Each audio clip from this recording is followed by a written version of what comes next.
Hey, Dr. Lane. Hey, there he is. What's How's it going on, man? Oh, living the dream. How are you? Did you win any state championships this year? No, we just got done with our JV tournament and lost in the championship. So, To who? Carnival. Okay. So, based on regular season, though, was Collierville the top team? I would say it was us and them. We beat them, I think, twice during the regular season. They beat us once and then got us here on Saturday. So what now for you? What do you transition to now? Well, that was JV. Varsity, we're starting our district tournament this week. So we'll just do that and see what we can't do. Well, what's your chances with the varsity? I think pretty good. We've got a 3-game series with Bartlett starting tonight. Then after that, it'll kind of decide where we go and who we play, but I feel good about it. Wait, so how does district work? Three game series. Well, since in our district it's usually 4 teams or 5 teams, so we have a tournament. But since this year Shelby County's not playing, it's just us and Bartlett. So we're just going to do a best 2 out of 3 to see who wins district and stuff like that. And you guys were pretty evenly matched this year. I noticed the scores to your games with Bartlett. It seemed like you guys went back and forth. Yeah. Okay. How's life otherwise? Everything going well? Man, living the dream. I bought a house recently, so that's You did? I did. Where at? It's in Oakland. Oh, okay. Man, life really smacks you in the face when you buy a house. Yeah. Good grief. So many things you don't even think about. It's like, oh. Yeah, I did at the perfect time, right during baseball as well. So, Is it just you? You sharing it with anybody? It is just me. Okay, man. Well, great. That's exciting. Bad.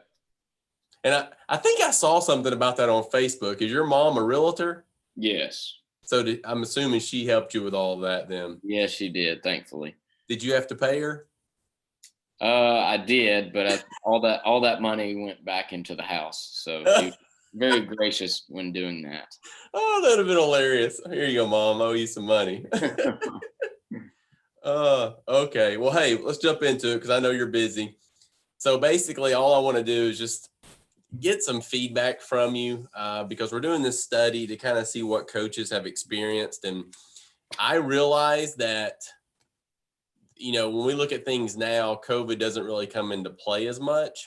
Right. Maybe it was more at the beginning of the season, but also I think we want to kind of talk a little bit about this season compared to last season, because last season, obviously, it eliminated everything. And so when we're talking about some questions today, you can talk about the impact of COVID this year, but you can also kind of relate it to how it compared this year from last year. So first question, just in summary, how do you feel the season went for you and for your players? I thought it went well. I think obviously one of the biggest things that hurt was going back to last year. A lot of kids didn't have that year to be able to get their reps and their innings and stuff like that. So this year preseason was definitely a bit of a challenge as we were trying to cram 2 years into one. But obviously the result didn't end up the way we wanted to. We wanted to win it all, obviously, but coming in second with a brand new group and playing a lot of young guys, I thought it was pretty good. But just proud of the players because they had a lot of things going on and different quarantines and stuff like that. But they did a good job. So explain that. What do you mean cram in 2 years into one? So what are you just talking about, like skill development? Well, skill development, not only that, but especially for the freshmen coming in. Last year, freshmen, this year, sophomores, but for them coming in last year, they would have had, 20 to 30 games underneath their belt. And really they were just sitting at home. So for those sophomores, this was pretty much their freshman year. And for the freshmen, I mean, it was, freshman / 8th grade year just because all that got taken away. Well, that's true too, because for baseball, and this being an infielder, I mean, repetition is the key. I mean, if you haven't been doing it, then it's not going to come natural to you. I mean, you have to do it over and over again. So I can see how that would impact it. How was your season perceived by the players? What did you notice from them in regards to playing this year? They were just excited to be out there. It was, like I said, credit to the players. It's all them. Me and Coach Spicer did what we could do, but at the end of the day, it really doesn't have anything to do with us. And we were going to rely on our players heavily for them doing the right thing and wanting to be out there. But man, we didn't have any issues at all. As far as them wanting to be out there, it was every day that they were very grateful that they could be. In a normal season, do you deal with players being lethargic or players being, not focused? I mean, is that a typical thing? Yeah, once you get into some lulls of the season, that's usually typical. But we didn't see that too much this year. Wow. So how does that make a difference for you and Colton in coaching when you have players that aren't presenting any behavioral issues? Oh, it's easy. It's great, and I think our players got a big taste of reality because we actually did get quarantined for 2 weeks right in the middle of our season. Oh, Um, so what happened? one of our players tested positive, so they had to quarantine everybody. So that was kind of a thing that we were able to unfortunately bounce back on and tell the kids is like, man, any day could be, could be the last day of our season. And I think that those 10 days or 2 weeks really kind of opened their eyes a little bit. So you didn't do anything for 2 weeks then? No, everybody got quarantined except me and Coach Spicer. We just showed up to work, and then.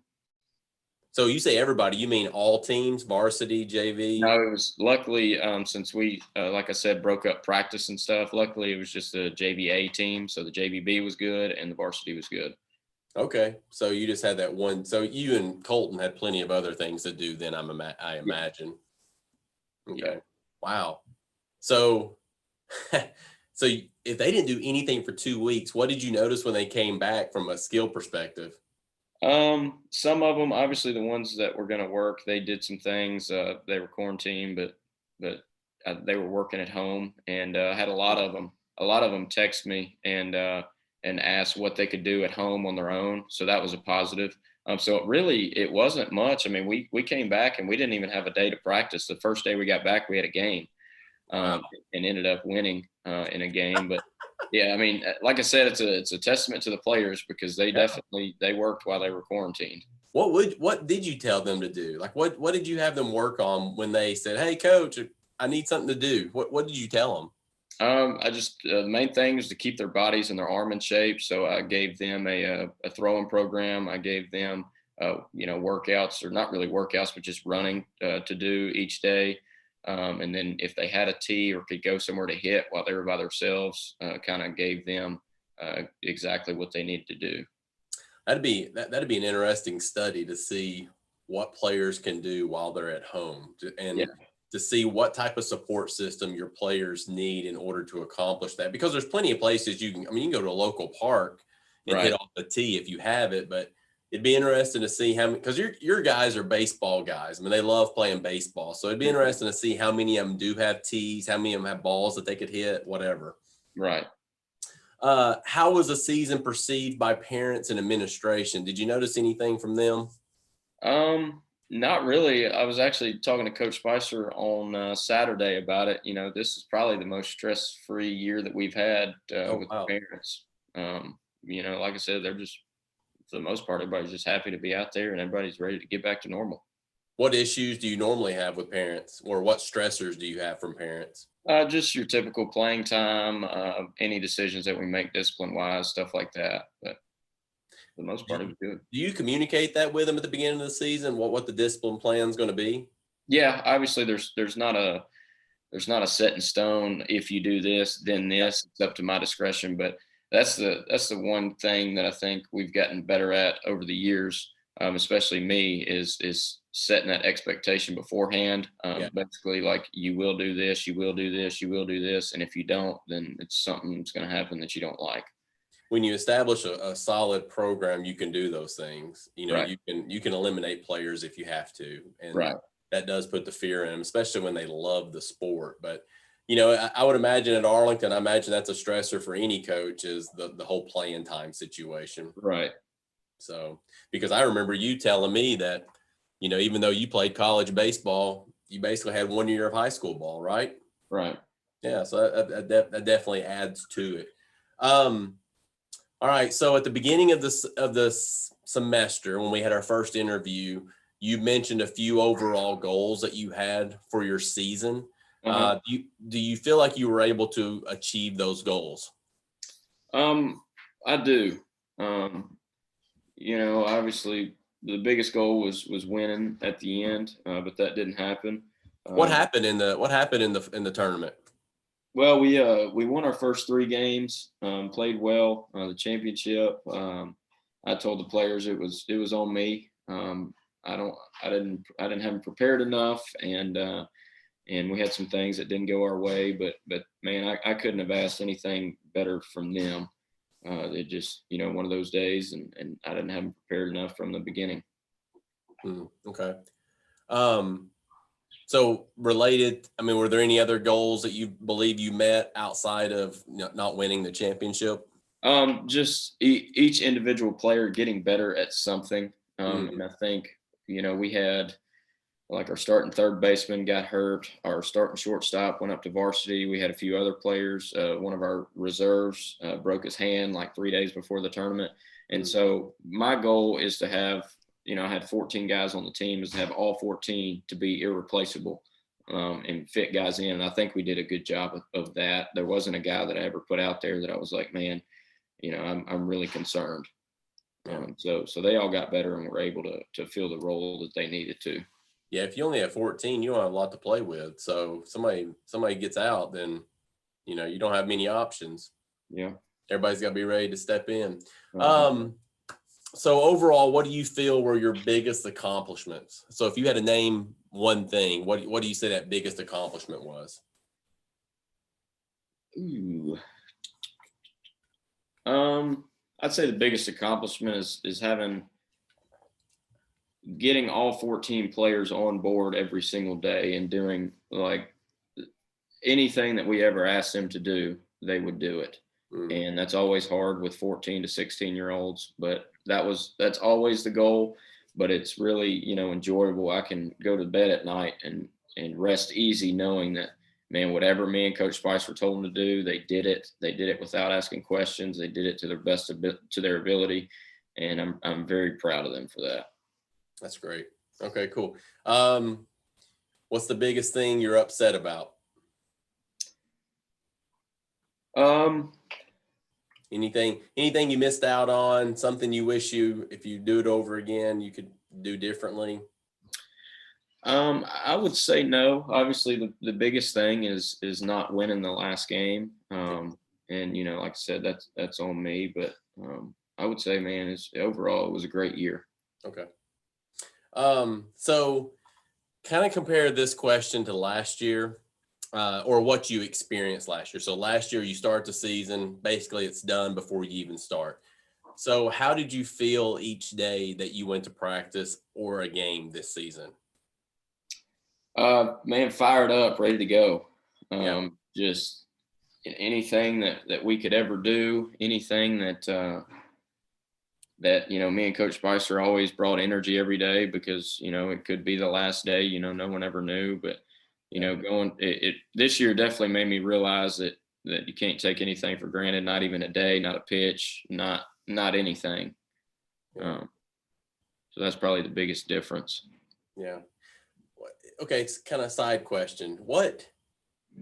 Okay, so you and Colton, great friends, been coaching baseball ever since you basically got out of high school. Uh-huh. I've never asked you this question, but what's a goal for you in the coaching realm? Do you want to move up to be a varsity head coach? I mean, what are you and Colton kind of striving for?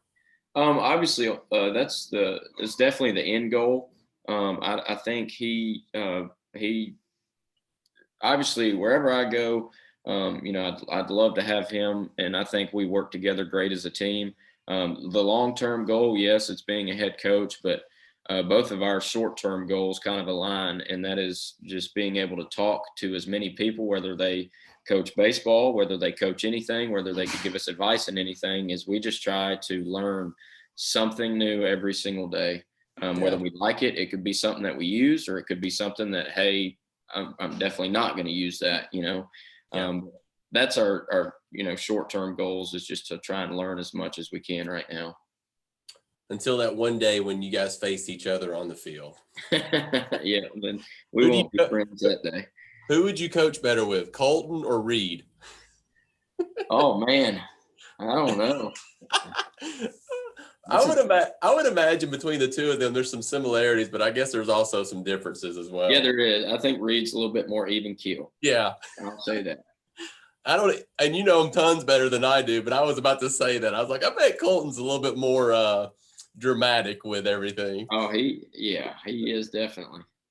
But I can imagine Colton being a great motivator too for the players. He is. All right. Couple more questions. So, do you feel you met the expectations of your administration or your school or even AD for this season? Oh, I do 100%. Okay. And you told me in the first interview that you have great support from administration and your athletic director, correct? Yes, they are awesome. And it doesn't hurt too when one of your good friends, that's his dad, is the principal, correct? Yeah. Because does Connor do anything with baseball? He helps a little bit with our middle school. Okay. But I call him when I'm wanting to know about players or what's going on and stuff like that. Oh, okay. Well, that's great that you got that connection as well then. Mm-hmm. So do you think your coaching was better or did it suffer this year? I'd say it was the same. Okay. Say it was the same. Try and treat every day like it's just a normal day. So Would you say it was a little bit better though, just because you missed last season? Do you think that impacted how you coached at all? I would say so, a little bit, especially early on and during practice, those 4 weeks of practice that we had. I would say so. Just because you were trying to make up for lost time? Right. Yeah. Did you guys extend your practice time at all because you were trying to catch up? No. Good. No. So we kept with our same routine. We just had to, like I said, it's a credit to the players. They just had to be more locked in, more focused. Well, and that's one of the things we talk about in our coaching classes that I tell students all the time. Look, you're dealing with young kids who some may be driving. A lot of them are relying on parents. And if you want to tick your parents off, tell them you're going to be done at 6 and you hold them until 7 o'clock. Right. And so you understand that better than anyone. Right. So emotionally, how do you feel now that the season is over? I feel good.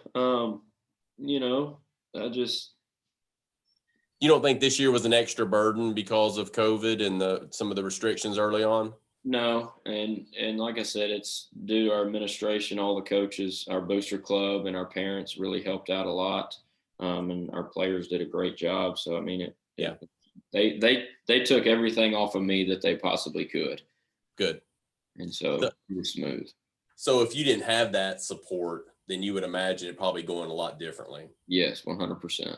Yeah, and I think that's kind of the theme that we've received from individuals is if the support system is there, right, typically it doesn't make that big of a difference. Right. Okay, so last question. What things could your school or those that are supporting you, what could they do to help you as a coach? And another part of that question would be, what things do you think you need to do, if any, to be prepared for circumstances like this in the future? So let me kind of bring that together to make sense. But so if you were to go through this again, what is it that you need, or what is it you and Colton need in order to be successful? I would say that we had everything. I would say that everybody did their part. But the thing that I think would need to do a better job of is just the whole organization of things. And obviously when we have to track temperatures and questionnaires and stuff, have a big binder that is in one location that if I'm not there, Coach Spicer knows exactly where it is. Because when we had to quarantine, it kind of got chaotic because we had to do the contact tracing and call parents and do all that stuff. But I would just say that we have everything we need. Just being a little bit more organized on my end would have helped a little bit better. So when that happened, So did your AD come to you and say, okay, this is what you have to do? These are the people you have to contact. How were you informed on that? Well, the player reached out to me and told me that they tested positive.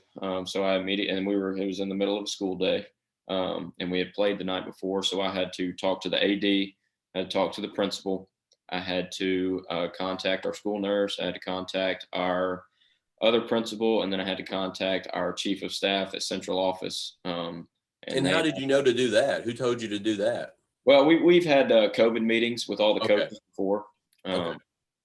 So I just went through the protocols, and I was Yeah. told by the school that it was probably one of the smoothest transitions that they've had to do, just because I tried to stay on top of it immediately and got it resolved, and within probably an hour we got all of the kids that were exposed that were at school that day. We got them out of the building and sent home. So no one else tested positive? No, we didn't have. No one else tested within that 48-hour window, and they were supposed to be out for 10 days. But there's a thing. I don't know who made this rule or whatever, but if you go get tested after a certain amount of days and you test negative, then you're free to come back. So we had probably 10 guys go get their negative tests, and then they were able to come back.